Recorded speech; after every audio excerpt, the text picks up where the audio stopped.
Good afternoon and welcome. I'm Sharia Coet with CWLI, so thank you so much for joining us as we hear from Laura Camacho. She is going to be discussing adapting courageously. She was going to be driving engagement throughout her presentation using the poll and chat features, so definitely be prepared to share today, okay? And of course, if you have questions during the presentation, feel free to use the chat box. We'll monitor that closely. We just want to make this as engaging as possible. But without further ado, I'm going to pass it over to Christy, who serves on our program advisory board, and she's going to introduce our speaker to you today. Well, good morning, everyone. Thank you for joining us today. I'm excited to introduce Laura as our guest speaker. I attended a professional development session that Laura was speaking at in 2017 at a Georgia Tech conference, and I've been following her ever since. I subscribe to her newsletter and follow her on LinkedIn. I just really enjoy her content and what she has to say about professional communication. So a little background on Laura. Laura Mixon Camacho, PhD, is obsessed with helping people enjoy more productive conversations. A certified introvert, Laura believes all communication should be compelling and carried out with style and enthusiasm. Given that today's professionals are all overworked, overwhelmed, and exhausted, crafting a compelling message to reach them is a much needed service to humanity. Great conversations also build culture. After 10 years in academia and living abroad in 3 different countries, Laura has settled in Charleston and creates quirky, interactive, and intense communication workshops and privately coaches executives to be more influential. She's a member of the Forbes Council of Coaches and a communication expert resource for the San Francisco-based BetterUp. And she's also the author of Cultured Communication Workbook. And in 2009, she founded the Mixon Institute. So please welcome Laura Camacho. Thank you. That's a great introduction. I'm delighted, and thank you, Christy. That was awesome. And this is the copy of my workbook, and I have a book coming out early next year. So I want to start today with an icebreaker. You know, I am teaching people how to communicate more effectively and to build their cultures and to have more influence and impact all day, every day, Monday through Friday. So what I want to do today is to take my best tips that I get thanked for, that people, find useful, because I'm all about practical, right? I'm a practical person. I want things that work. I don't really care about the theoretical background. I just want things that make your life easier. And as an introvert, I understand. I mean, you don't have to be an introvert to get value from this, but if you are, you're going to get the thinking process that led me to create some of these tools. But we're going to start off with an icebreaker, and I want you to share in the chat what makes you happy. I mean, I know there's several things, your family, your kids, your significant other, but just for fun, maybe it's going to the spa, getting your nails done. Like, what is one thing that makes you happy? I want you to write that in the chat. And I'm going to switch to our slides.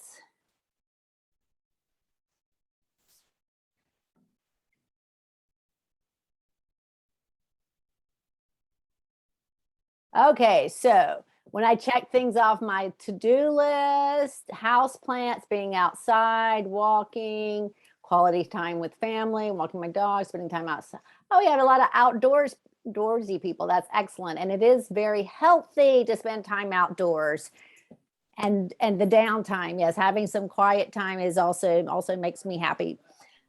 But the thing that we're going to talk about today is being courageous, right? We're going to talk about, let me share the slides better. Oh, watching Netflix, Diana, she was with her dogs. The things that make you happy are not really the same things that are going to help you to be courageous. That's kind of the bad news.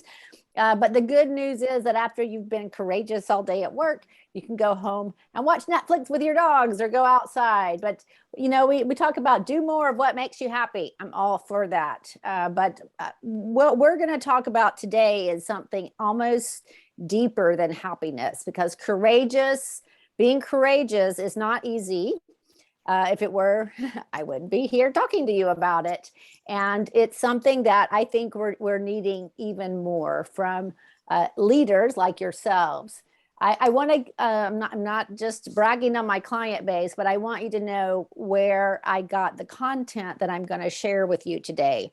So as Christy pointed out, I've been teaching communication skills for a long time and giving talks. And my business was mostly giving talks in front of live audiences, including workshops. And in fact, in January of 2020, that was when I was expecting and waiting for my lovely workbook to come from the printers, had a nice full year of workshops. It was going to be my biggest year yet. And then we had COVID. And my backup plan was originally to work at Walmart, but then we got a new Total Wine. And so I thought, well, I'll work at Total Wine and learn about wine. What could, that sounds like a great career option. But the funny thing is that much to my surprise, and it's a total blessing, the companies that you see on this screen and many more started investing in coaching for their people. Now, I'm not a life coach. I'm not a certified coach. I have my PhD. I taught in the university. I know my craft starting from, I taught with the 7 Habits of Highly Effective People years ago and doing the PhD. But these people these companies entrusted their high performers to my care to talk about communication. Now, communication coaching, like I said, it's not therapy. It's not that you spend 2 years with the client. It could be 1 session. It could be 5. It could be a dozen, but it's usually like in and out. Like when I help people, it's because they're asking for a promotion. They're having trouble with someone on their team. They've been newly promoted. They have a keynote presentation. So my job is like helping people over the hump is what I call it. But listen to this, since June of 2020 until today, I have coached over 2,000 high performers from these companies and more. And the thing about being able to talk to people one-on-one, and these are short sessions, half hour, 45 minutes usually. So I have to deliver value. So we don't spend much time on chit chat. And so I got to see like the inner workings of what it's like to be a director, senior director, AVP in these big companies and trying to have impact. And so today I'm sharing with you my best tool. So it's like you're getting this coaching session because you're a small group. I'm driving a lot of engagement in this, and I want you to participate in, any burning questions that you have about communicating or having impact or giving feedback. Please stay tuned and participate. I think you're going to get a lot of value out of this. So, Sharia, can you launch our first poll? I want to kind of take the temperature now. I want to know about your stress level today compared with earlier this year. So we've got a little poll we're going to launch, and we're just going to see, because part of the reason we're having this conversation is like, why do we need to be courageous? What's going on? Why do people need communication coaching? And one of the reasons is stress is going up, I think, but I want to see, are you experiencing that?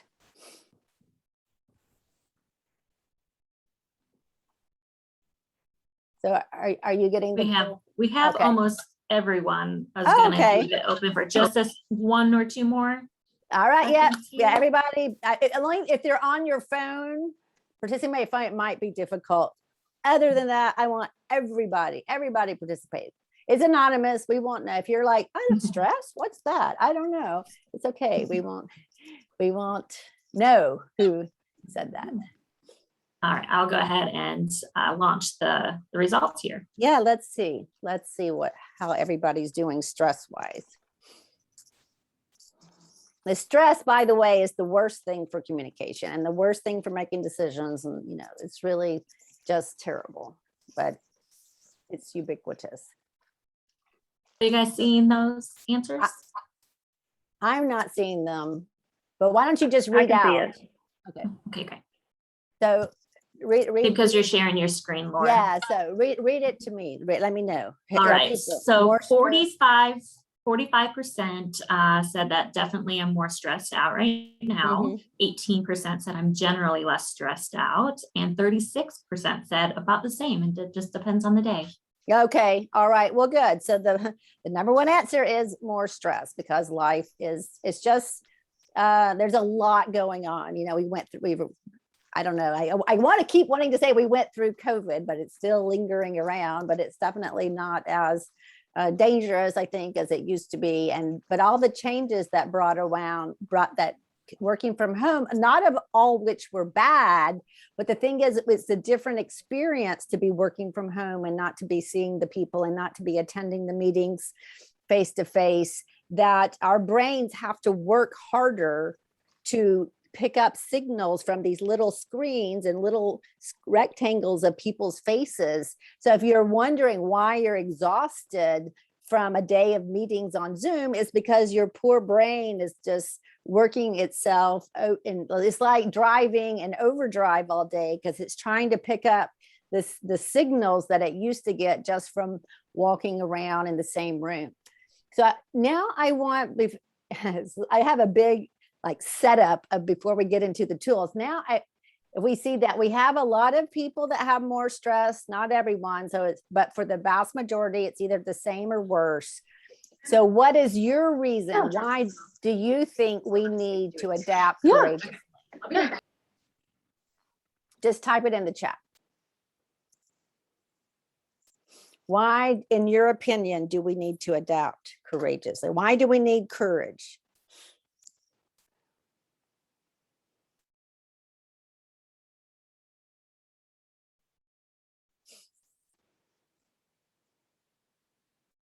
I'm going to type an answer. More unknowns. Change is scary. Be an example for the kids in order to keep moving forward. Constant volatility, remaining stuck. Oh, okay. Yeah, you've got a big business decision there, Ron or Renee. Change is hard. Yep. Change, survival easier. Exactly. That's the thing, that we have a lot of changes. Like, think about, working from home is a change, hybrid work is a change. The sanitation, masking thing is a change.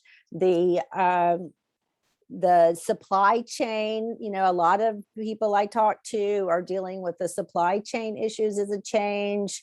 The inflation is a change. The political environment is a change. So there's a lot of going on that's completely out of our control.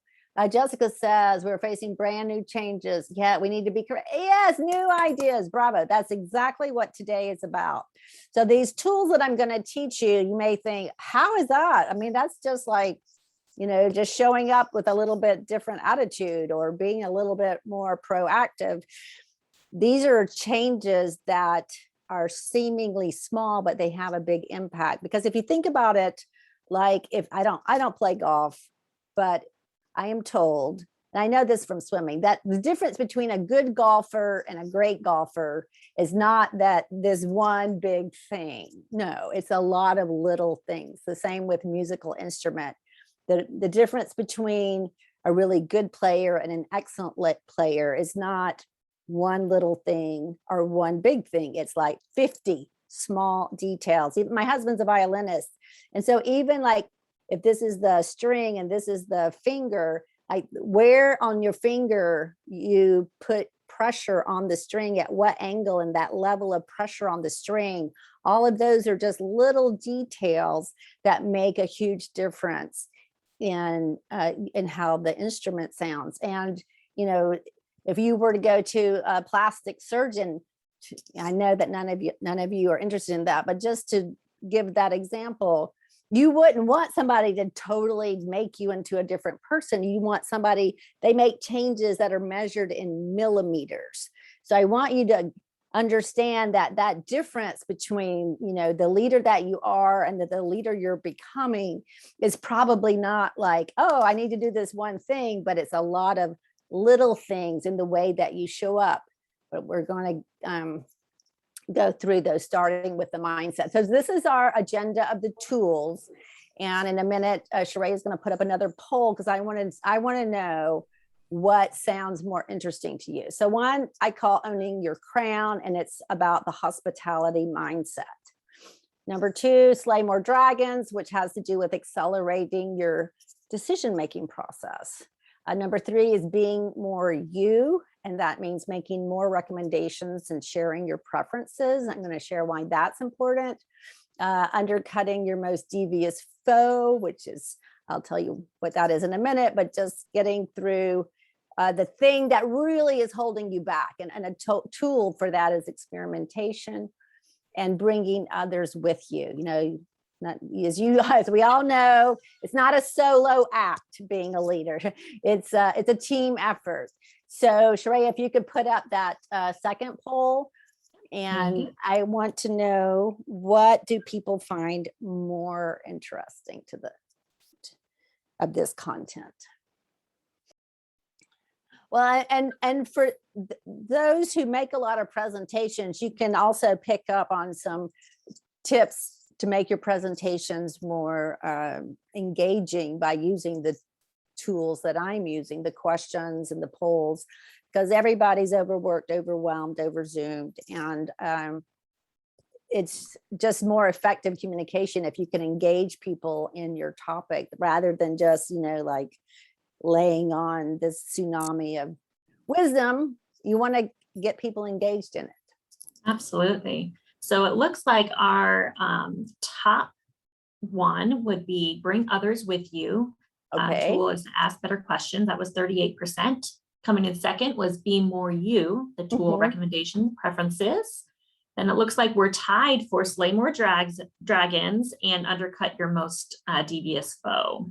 Those were at a tiebreaker.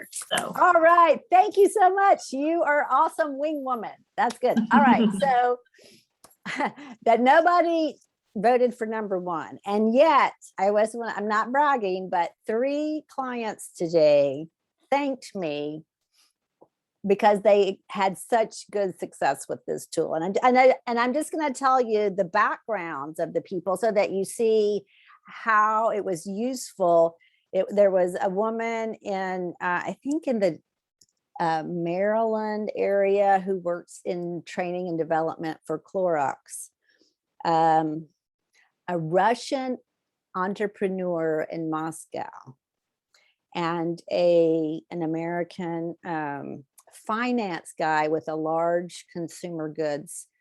I teach this tool a lot, and probably you didn't vote on it because you haven't heard about it, but it is so powerful in showing you how to show up with authentic confidence without being, like cocky or a jerk or feeling like you're faking it. I do not teach people to fake it until you make it. I'm not saying that's bad. I highly respect Dr. Cuddy, but this is the way I teach a relaxed, authentic confidence.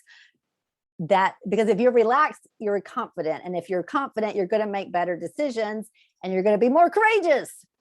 So, sorry. There we go. All right. Yes. Thank you for that. All right. So the hospitality mindset with your crown. So this is the idea. You can call it the hospitality mindset or the host mentality. Those are 2 ways I refer to it. But it's about, well, before I even tell you that, let me just imagine that after work, you're home, you're watching Netflix with your dogs, or you're going for a walk, and you come home and knock, knock, knock, there's somebody at your door and it's me, right? So of course you would be like, should I call the police? But hopefully you would be, Laura, how weird. How did you find my house? What brings you here? And after you got over like the initial shock, you would welcome me in. Laura, do you need tea? Do you want a glass of wine? What brings you here? Are you okay? Or, what do you need? There's the bathroom. You would totally forget everything that you were planning to do and you wanted to do just to make sure I was okay, because that's the way we are. That's the kind of people that we are. And what I've learned is that you bring that to a meeting, and imagine like if Sharia comes to a party that I give parties about a few times a year, and they're, so crazy busy. And Sheree is there, and I say, hey, Sheree, would you please go check with that group over there? I haven't had time to ask them what they want to drink. So even though it's not her party, she's going to show up to people as with that hospitality mindset and ask, like, hey, Laura said you don't have drinks. What would you like? I'll be happy to get it for you. Because the hospitality mindset is making sure everybody else is good. They're having a good time. They're comfortable. And when you focus on that, that is supreme confidence. It relaxes other people and it relaxes you, and it puts you in the position of being able to make better decisions and to be more courageous, because you're in that space of, I'm taking care of people. I want everybody to have a good time. You're host of that experience of being around you. So you can be in a very scary meeting with the board of directors, and you can still show up with that hospitality mindset, that awkward part just before the meeting starts, checking in with people, or just noticing what this mentality is going to do. Is going to help you to notice who looks comfortable, who doesn't, who looks approachable. And that's going to relax you and relax the other people. And a relaxed audience is always going to be more receptive to your ideas and your suggestions. So what does that look like in the business context? Because unless you work in a nice restaurant, you don't get to ask everybody, what would you like to drink? As good as that would be. So here, with the people that you work with, here are some ways you can take this hospitality mindset and drive it even deeper. So I apologize for the typo. I just added this slide. Connection, mastery, connection, autonomy. Everybody on your team, mastery, they need more skills. To do their job today, maybe not, but they're going to need it to do their job in 6 months, because we're all constantly having to learn. So what skills do they want to learn? What skills do you see that they need to learn? If you're the host of your team, you're making sure that everybody on your team or that you work with is getting access to the training that they need. And a lot of times that training can be a simple YouTube video, or maybe that you watch it with your team, but we're all learning organizations, and everybody needs to be learning the new skills. But what are those skills? So is it technical skills? Is it soft skills? Is it something with technology? Is it AI skill? And then connections. And this is going to go with our last point about bringing other people with us. Like, who on your team needs to meet other people in the company, needs to interface, needs to have more exposure?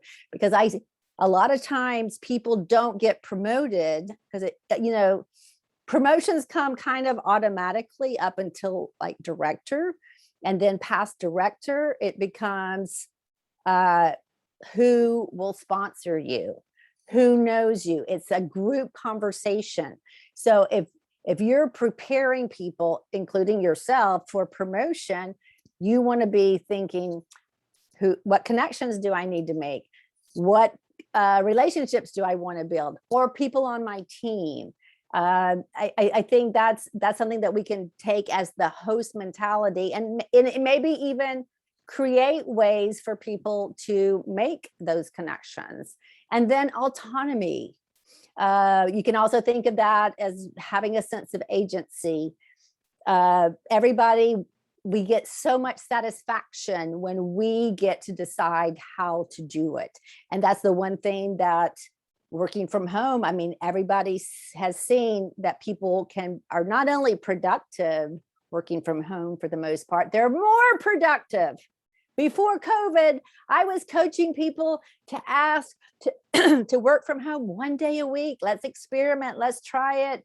Maybe 1 day a month. I mean, it was just, for some managers, like such an unthinkable thing. How will Christy do her work if I'm not here to keep my eye on her? That's gone, right? So showing up with that host mentality or that hospitality mindset means you're just thinking about other people being okay. And that reflects on yourself as supreme confidence. And that is the first thing that I teach when I'm teaching executive presence, because, that's an important quality you need to have as a business owner, or if you're aiming to be in the top leadership of your company, you need to have that presence. Well, what is that presence? It means that other people feel comfortable in your presence, that you inspire confidence. And so it was through trying to get that concept across to people through the Zoom, not being able to, do things together in the same room, I came up with, imagine it's your party. Is everybody okay? And it just shifts your focus, just like with a camera. You can have the camera on you, or you flip it and it goes to other people. But when you're focused on the other people, you are more effective because you're not worried about, oh my gosh, my hair, that was so dumb. Why did I say that? This person looks really, you're just like, we're focused on people being comfortable. So that is my first tool. It can help you no matter what. And I encourage that you teach it to other people. Do I have any questions or comments about this before we go on? Oh, let me ask a question. How do you see that this mindset can encourage collaboration? Anybody got any ideas? I would love to see that in the chat.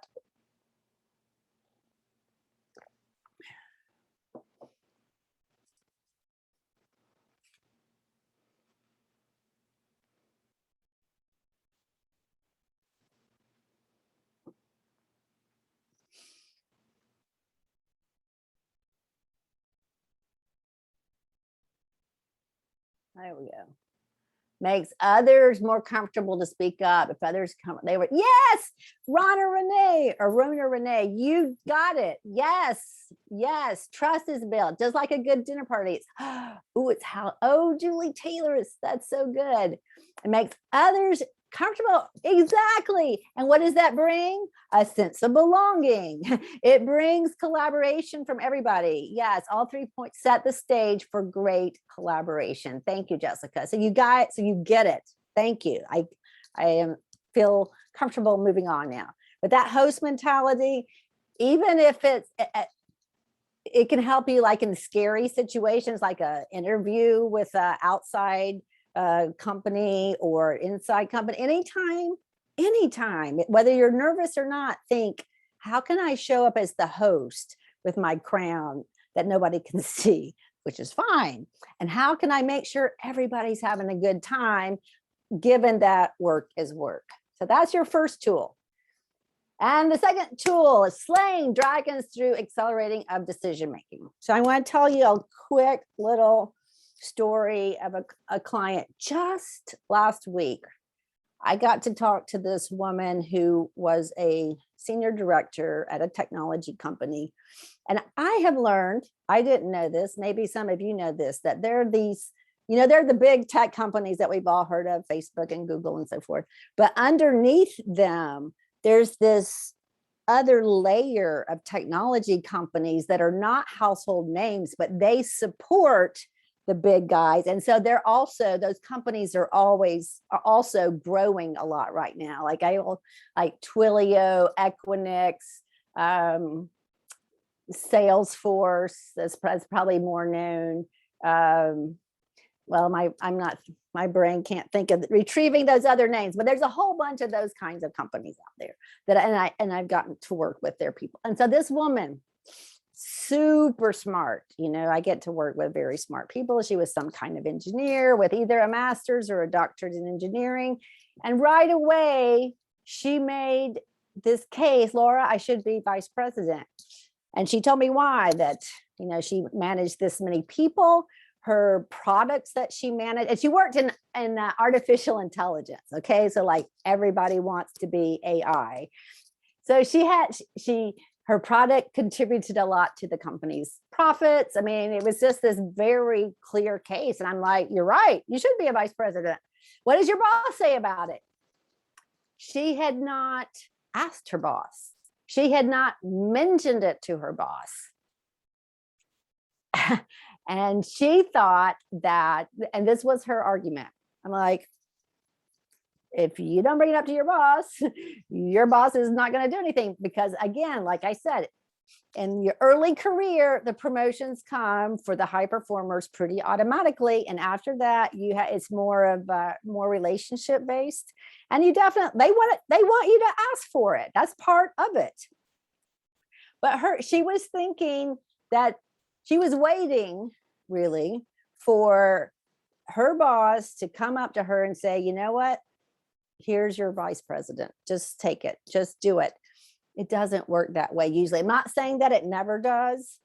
You have to be the one. She was a little bit afraid to ask, but also resentful, thinking that she shouldn't have to ask. Because as she said to me, he knows what I'm doing. He knows all my results. Why do I have to ask him? Because that is the way the game is played. But she perceived that as something that she shouldn't have to do.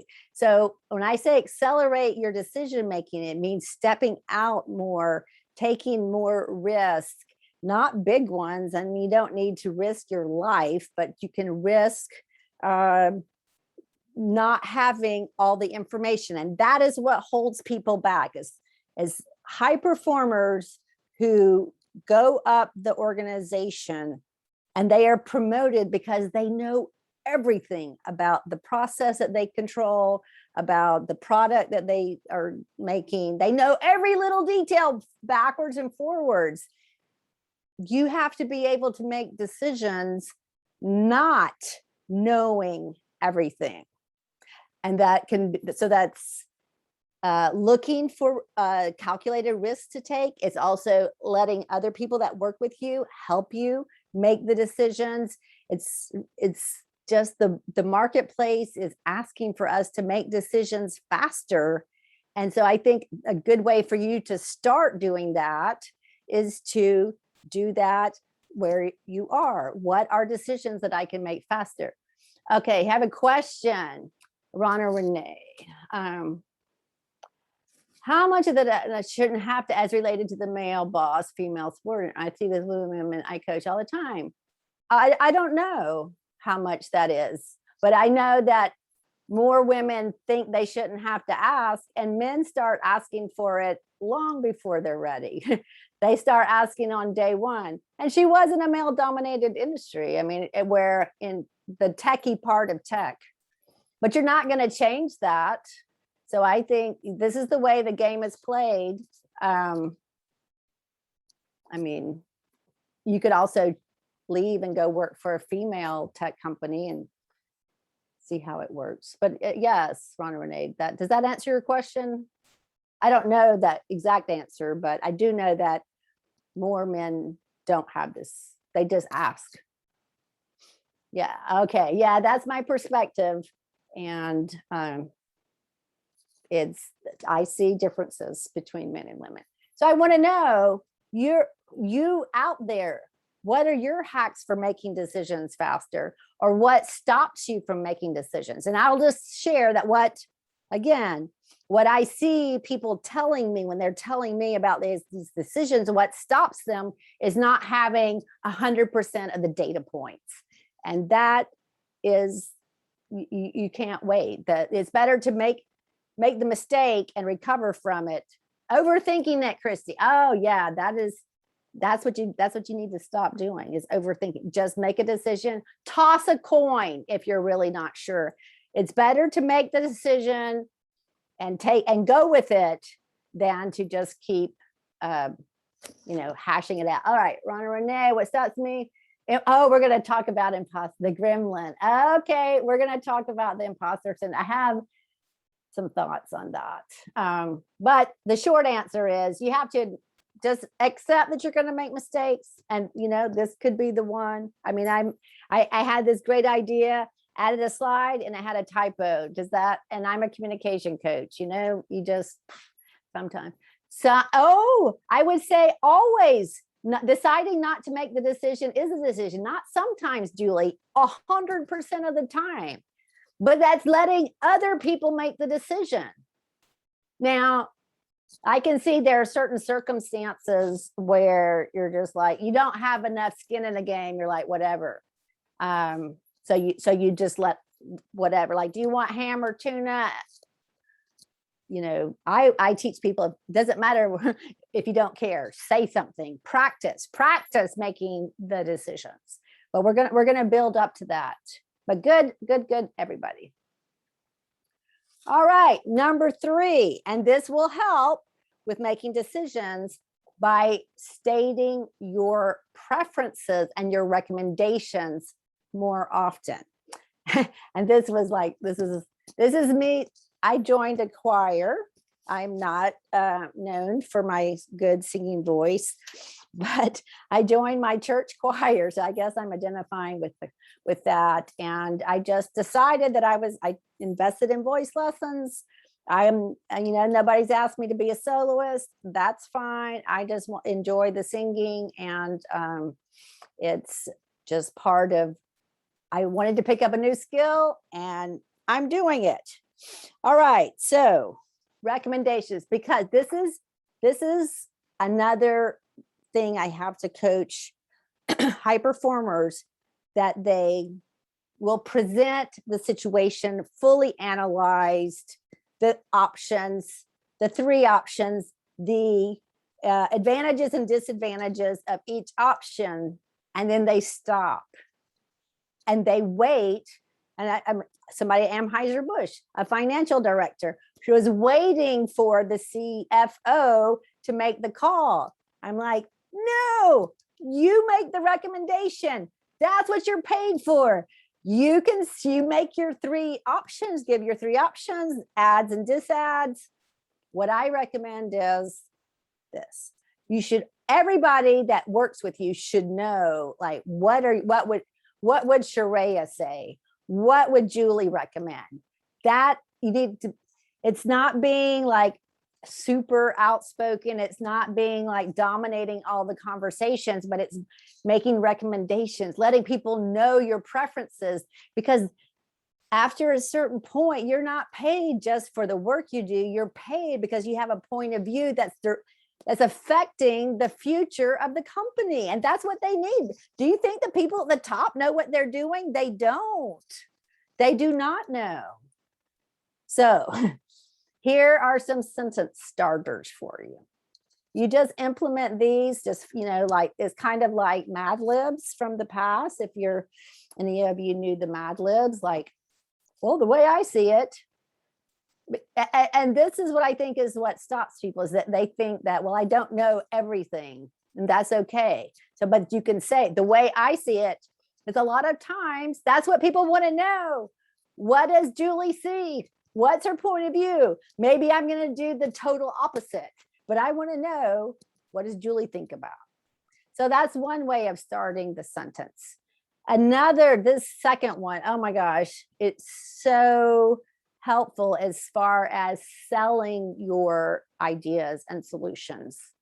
It's like, this is important because we have this thing out there and it's important because of this and that and the other. That's where you insert, you're inserting your thought leadership in a very clear, strategic way. Is getting your thought leadership across. Is not giving a speech about, let me tell you everything I know. It's inserting, like, seasoning, like, think about your favorite seasoning. Maybe it's like, I love that everything but the bagel seasoning from Trader Joe's.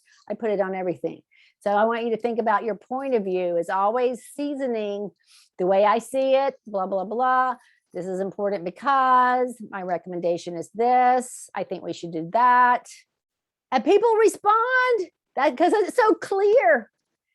And if you're afraid of offending people, let me tell you, I want you to take home this phrase. Clarity is kindness. If you think about how much time is wasted trying to figure out what people really mean, and if you can be that person who just says it, and because a lot of times people don't say what they mean, it could be because they're not good at communication, but it can also be they're afraid to make a stand. We're not really sure. And The person who makes the stand is the person that has the courage to make the stand, is the person that people are going to follow. Even studies on chimpanzees, the chimpanzees follow, all these animal kingdoms have their hierarchies. And I'm just going to give the example of chimpanzees, like they follow the chimp who is more certain about where he's going. Now, does he really have a purpose for taking a certain path? I don't know, but you're not a chimp. You do know, at least you think you know why you're headed in a certain direction. You may need to course correct, but it's better to course correct after making a mistake, because you're going to make mistakes, than to wait to get it perfect.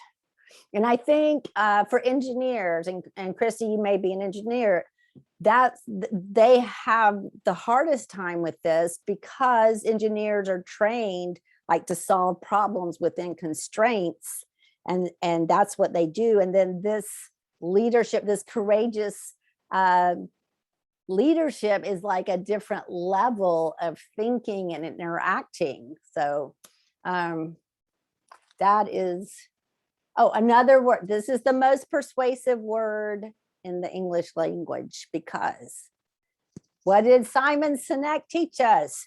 Start with why. Well, you can just, get cut to the chase and use the word because. I think we needed to do this because.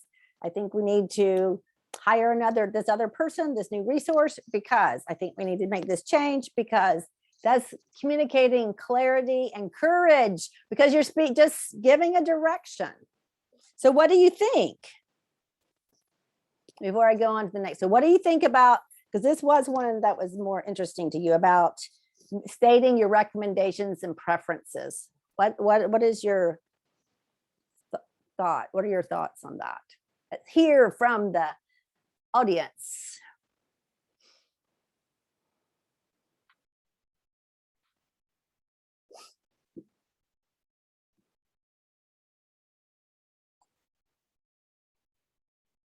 And then you're going to hear my thoughts on imposter syndrome. Really good advice. Lead with confidence, demonstrate your calling with a stated position. Thank you, Rana Renee. Yes, exactly. But see, that leading this is another issue for some of us high performers. And of course, I learned all this stuff like way late. I mean, I took the circuitous path. So I want you to get it. You're all younger. Get this now. In school, like there's always a right answer. At least back in the olden days, there was like, it was either right or not right. And so we're just used to like turning in good work that gets a good grade. And once you're out of the work world, into the work world, it's different, because people don't know. They are just everybody's doing the best they can with what they know. All right, so we're going to move on to imposter syndrome. So I have a lot of thoughts about that, because I hear a lot about imposter syndrome, and I get kind of triggered. So hopefully I won't lose it. But this is what I'll hear. I'll hear, Laura, I have this, I have to give this presentation, but I have imposter syndrome. And, I have imposter syndrome because of this and because of that. And it's like my precious imposter syndrome. I'm going to take care of it and not let it, let me get out of the box, because this imposter syndrome is nothing but fear. Fear of screwing up, right? Saying the wrong thing. There's nothing else to it. You say, oh, well, I'm fear that I don't know enough. Okay, so what's the difference between fearing that you don't know enough and imposter syndrome? What is fear of looking stupid and imposter syndrome? Can somebody explain to me a difference? I've just heard it so many times, and so much attachment to, well, I have imposter syndrome, No, get rid of that thing. It's just fear. You're just gonna, don't give it that credit. is my position on imposter syndrome. So Rhonda Renee, I want to know, since you asked me specific about that, what do you think about just call it fear? Or anybody else? I think we empower our fear when we give it that nice name like imposter syndrome. Yes, I have imposter syndrome. No, don't. I'm not worthy. Okay. Yeah, it's just fear. It's not worthy. I don't know enough. I mean, have you listened to other people you work with? Like they don't know either. So here, if any of you are introverts, I'm going to share with you something that is mind-blowing. And you that are extroverts, you can confirm or deny. So the introverts, we have, like every trait, advantages and disadvantages. And the advantages are we're great listeners and we're very strategic and we don't waste people's times. Oh, okay. I love what Shannon says. What would you do if you weren't afraid? Exactly. But back to the introverts. So the introverts, our Achilles heel is like being caught with the deer, like the deer in the headlights, like being caught without being prepared. It's called, and then there's I have tools for that, but that's not the purpose of this workshop.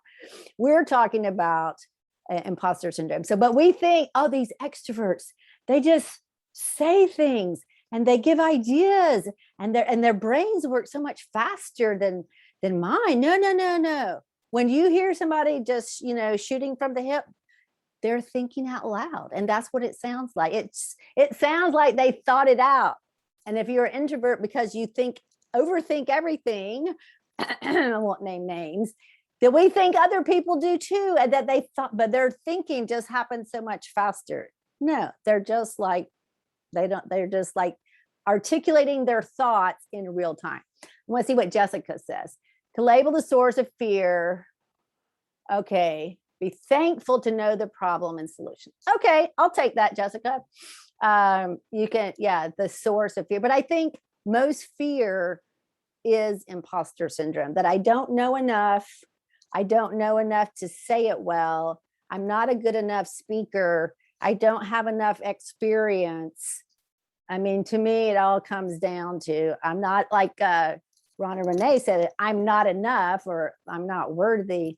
But I think we need to not give it too much attention. Like what Shannon said, what would you do if you weren't afraid? That's a great tool.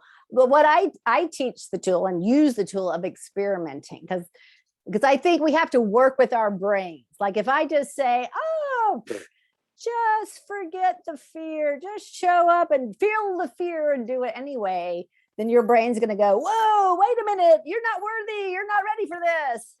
So to work with that brain, that inner critic that Rhonda Renee introduced to the conversation, it's like, well, why don't we try this and see what happens? Why don't we just I'm going to speak up and see what happens. I'm going to raise and ask a question. I'm going to try this new thing. We're going to try this new provider, or, whatever the situation is, do an experiment. And I'm going to tell you about a very real experiment that happened with another client. I'm so lucky I have all these client stories. So this woman, supply chain person in New Jersey. So she tells me that I have never been to New Jersey, I don't think, but that she lives in rural New Jersey. Like she said that she's outside some little town, but of course she's pretty close to a big town or a big city. But anyway, so we're having this conversation on a Monday. She said, I want to ask you about something. And she tells me about something that happened to her husband the previous Friday.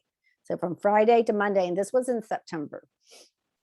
She said, my husband's, and he works from home too, and he's a tech guy.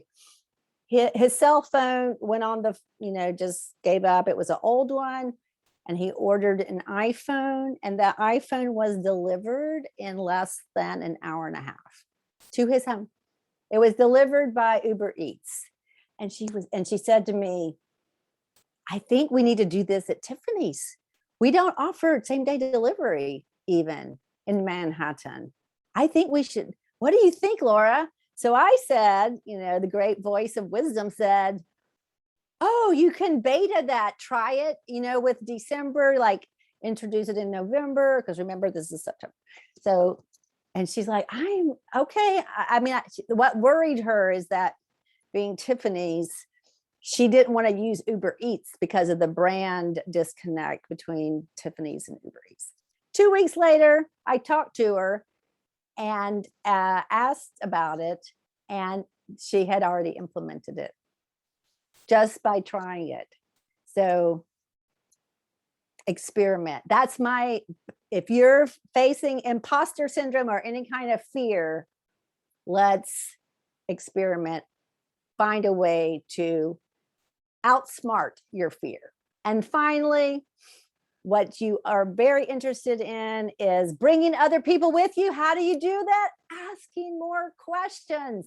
That is the number one engagement tool. Don't tell them, ask them. What do you think? What would you do? Based on your experience, how should we solve this? It's just an awesome tool. And it is one that it is comes more easily to introverts. So here are 2 question starters for you. And number 1 is for you is like a team when you're trying to solve a problem. How can we? Not can we, how can we? How can we do something? And then the second one is for giving feedback, delicate feedback. I could say, so Jessica, what are you going to do differently in order to achieve some success imperative? What are you going to do differently, employee, in order to get here on time or to deliver this thing? It's not, I need you to do this. No, how are you going to do this? What are you going to do differently? Asking those better questions. And there's a lot of resources on asking questions. I can send some to you. But if you just think, how can I ask more questions? You're going to be more courageous because you're going to get more feedback and you'll forget to be afraid. So those are our don't we have a poll for the last one? Yes, we do. Let me launch that. All right. All right, it is up.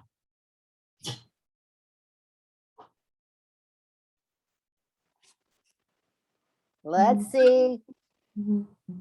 Those are all things that are low-hanging fruit, but I want to see what everybody's in a different place, may have a different perspective. I want to know what is more useful to you. Like, what are you going to implement today? And if 82% said that they struggle with imposter syndrome. Okay. All right. That's a lot. So if you struggle with I want you to, what would happen if, challenge yourself, find a way to experiment that devious foe, right? It's just fear. What can you do to just practice to, instead of giving an hour presentation, maybe you give a 30-minute presentation. If you're afraid to speak up in a meeting, ask a question, ask to clarify. What if you want to, in this time remaining, did we finish the poll? Is it all about okay. So what questions about your imposter syndrome fear would you like some specific? I can give you my point of view, and we've got a lot of smart people here to help. Hey, Laura, can you hear me? Yes, I do. Okay.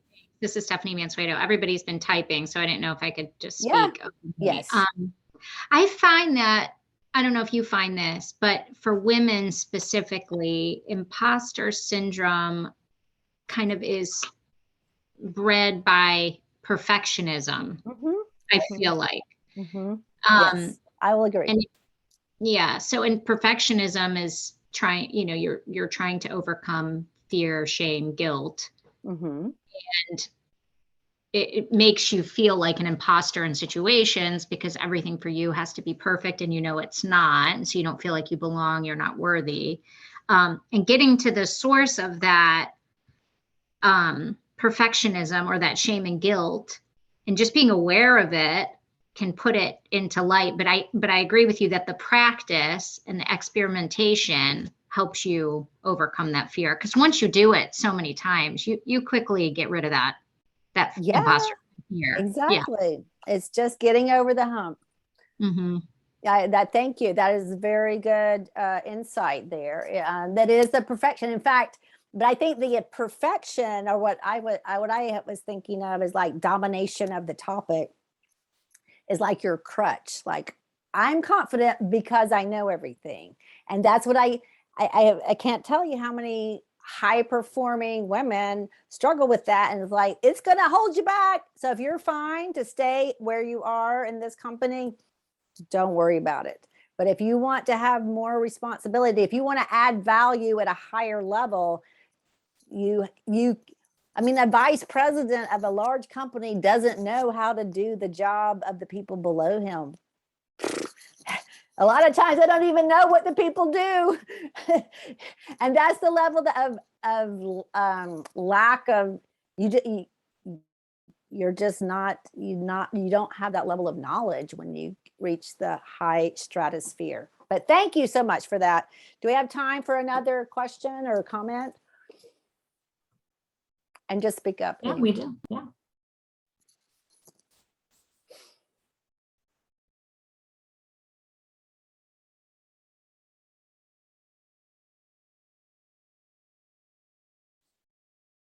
One thing that has helped some people that I've worked with to overcome this is to observe some of their colleagues who are like, don't have it all together, and see how they just,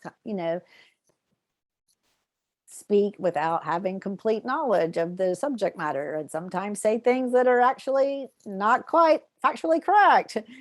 And it's not, and then the high performer will be, well, Laura, I don't want to be like Joe. Joe just says whatever, and he doesn't know what he's talking about. That's binary. That's a false dichotomy. That's an either or. You don't have to be Joe, obnoxious Joe, the big mouth Joe. No. Find a way to take baby steps and speak up and state your preference. And the stating of the preferences is a way to build your confidence, because you're like, this is what I think. This is what we need to do. And by stating that more frequently, then your brain tends to like, oh, maybe Christy really does know what she's doing. Maybe she really does have enough knowledge. Because part of your communication is to yourself, even though you're saying it to other people, but it's like, you need to hear your voice say it in order to believe it. And a lot of times we're waiting for somebody else to say it, and nobody's got time for that. Because in school, it was like, oh, good job. Here's your 100. Here's your A. No, it's not, oh, yeah, good work. Yeah, good job. Good job, everybody. But nobody's like, hey, you really nailed it. You should be promoted. You have to ask for it, demand it, speak up. Everybody, be courageous. So that is my, those are my tools for you. I would love if we connected on LinkedIn. If you would like to get my weekly newsletter, it's a communication tip and a little, personal things about my very exciting life. And it's fun. My number one slogan is don't be boring, no matter what. No matter all those things. If you aim for not being boring, trust me, you'll be courageous, because boring is very not courageous. So, I'm happy to address any questions. And why don't you share your takeaways just to end the last minute, share so other people can see what you got out of this.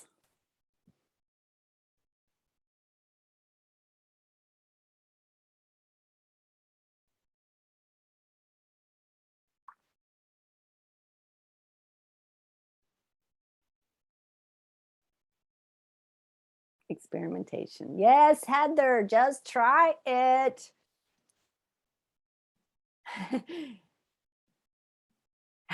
Yes, Stephanie, that's that binary thinking. It's another trap. It is a total trap to think, if I'm not, if I step out of my perfectionism, then I'm going to be like this dumbass. No, it's not that. State your preferences. Thank you, Ron and Renee. Clarity is kindness. Good. Yes, Jessica, it is. When you're clear, and remember, a lot of what we call communication problems is because we disagree. But if you're clear, it's better to be clear about what you disagree than to not know it. Knowledge is power. Adapt courageously. Go do it. Thank you. This was awesome.